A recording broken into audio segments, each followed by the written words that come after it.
Hi everybody, this is Dino from Prehistoric Facts. Later in the time, but I'm actually going to get this done as quickly as I can, and I'll upload it as soon as I can on Saturday, and I'm taping ahead so that way I can upload it really quickly. All right, this first question, Mike from Beaverton, Oregon. Hi Chris, what do you think was the cause of the Permian extinction? Was it an asteroid or volcanic activity or something entirely else? Thanks. Well, the Permian extinction is actually one of the largest extinctions in Earth's history. And when we look at the end Permian extinction, when we actually look at that time, around 260 million years ago,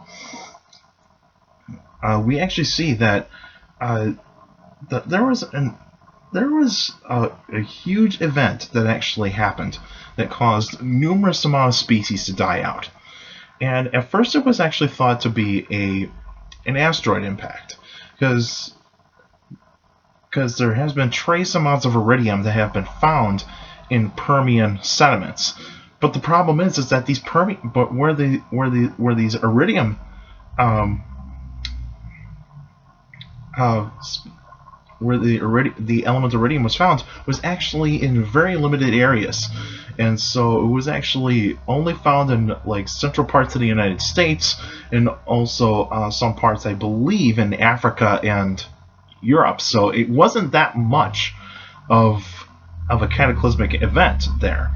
And there's an asteroid impact that is actually around the Illinois area. It's just I think it's a tad bit southwest of Chicago, and so it's actually a very interesting type of event there. But at that time in the Permian, where Chicago was, it was actually a very barren environment. So it was actually very dry, desert-like conditions. So there wasn't that much life there at all.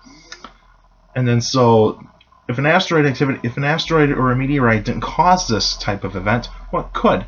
And so the scientists have actually been studying this area in Siberia, in Russia, called the Siberian Traps. And this is a formation of igneous rock that has actually been caused by a flood basalt. And so what a flood basalt is that it's actually a large volcanic activity that actually happened, and it actually caused the earth to crack open, and then all of a sudden magma rises up in these cracks, and then all of a sudden this magma just starts coming out into the surface and spreading for miles. And it just kept rising and rising and rising up to the point around, say, 200, say 50, 200, about around 200 million years ago. It was 250 million years ago is when the flood basalt stopped. And so this was a very long extinction. And so that actually suggests that, and you can see in the rocks where you have life forms of Permian animals just living around there, and then like below that, below after that is where you see like a black, no life forms whatsoever. And so that actually shows that a huge event actually happened.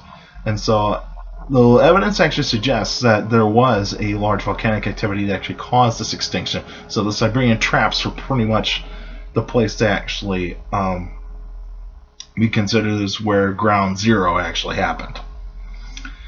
And so, yeah, I mean, could there be something else that actually caused the Permian extinction? Absolutely. I mean, there's still other things to actually consider. You know, could global warming actually be an issue though too? But that could also be caused by volcanic activity as well.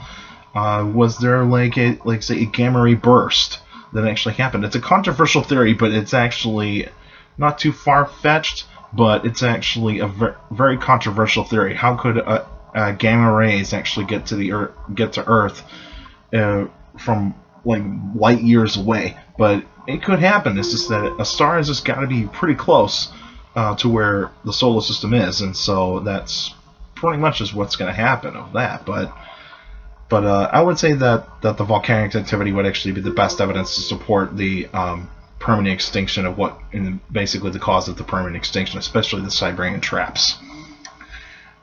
All right, Patrick from Ohio.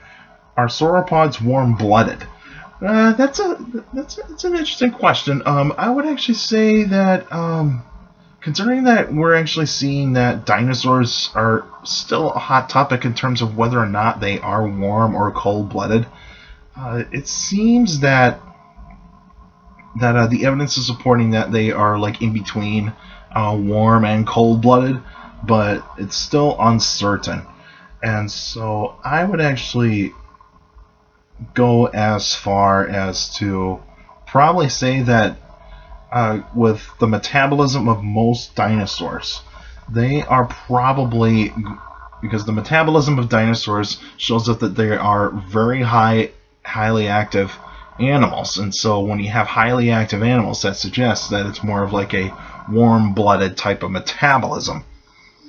But even though that dinosaurs are actually kind of in between reptiles and birds, scientists have actually have that theory of that all dinosaurs were probably in between warm and cold-blooded. There are probably some dinosaurs that were in between, but there were probably some that were more likely warm-blooded.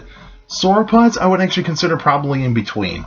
I would say that they are in between, considering that they're a little bit slower moving type of animals, and they probably don't even need that much of heating to actually keep their body temperature regulated.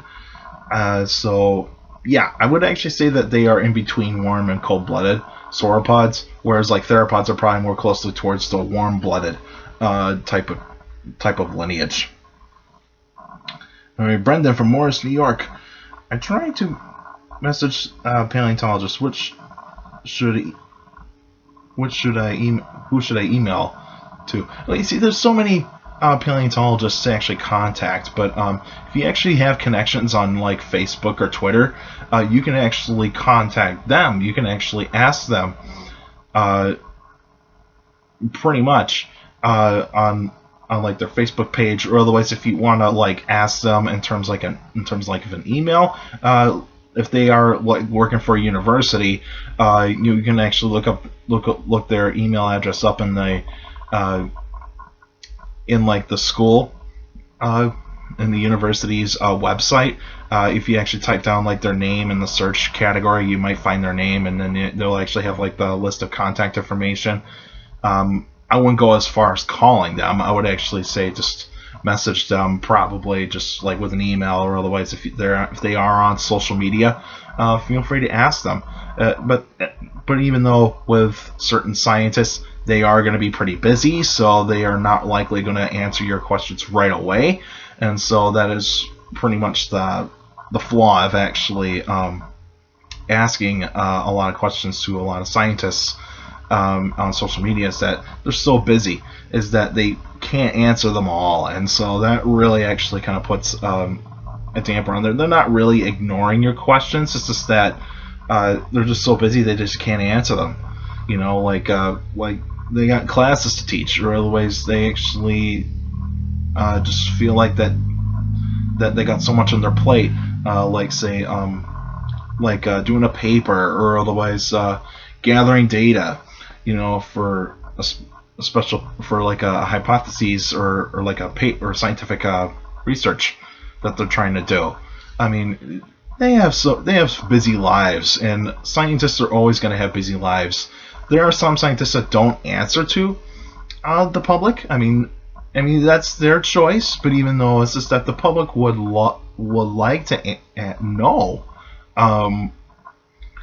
about, like, they would like to hear from the scientist about certain things that the public is actually asking. Like common questions, like what was their like a favorite dinosaur? Like what is their favorite prehistoric animal? How do you know this animal actually did this or did that? All that sorts of stuff. I mean, there's so many questions that there's so many questions that they can't bother to answer, and so that sort of thing. But if there are scientists that actually just can't handle to answer questions to the public, then I don't know why they're actually in this business in the begin with. It's just because they're in this type of I would actually say business. I would actually say in this type of field, because they feel like that they don't need to rely on the public to give them reasons why they need to actually do their research. But it happens. Some people are just very ignorant. But you know what? That's how life is. Alright, that's it for now. Now next week will actually be a special episode, so feel free to tell me which kind of dinosaur or prehistoric animal you want me to talk about, mainly vertebrates. You can send those suggestions to me by emailing me at dinocris71@gmail.com, or just go to my Facebook page, Prehistoric Facts with Dino Chris. You can still send me questions about dinosaurs, about dinosaurs and other prehistoric life by emailing me at dinocris71@gmail.com, or just go on my Facebook page, Prehistoric Facts with Dino Chris. Like the page, you can actually post your questions in the comment section or even on the wall of my Facebook page. Remember, keep your questions short to the point. You can also follow me on Twitter at CSGRALL. That's my Twitter page. I post pretty cool stuff on there. Also, take care of the people around you, and also for younger people out there, make sure to listen to your parents, your teachers, and your guardians. It's the best motivation you could have for a good education. It's very important to have a good education. So with a good education, you get a good job in your future. All right, that's it for now. Happy St. Paddy's Day to everybody else, and to all, and even all to the Irish heritage people in the United States. And so take care, and I'll see you guys next week.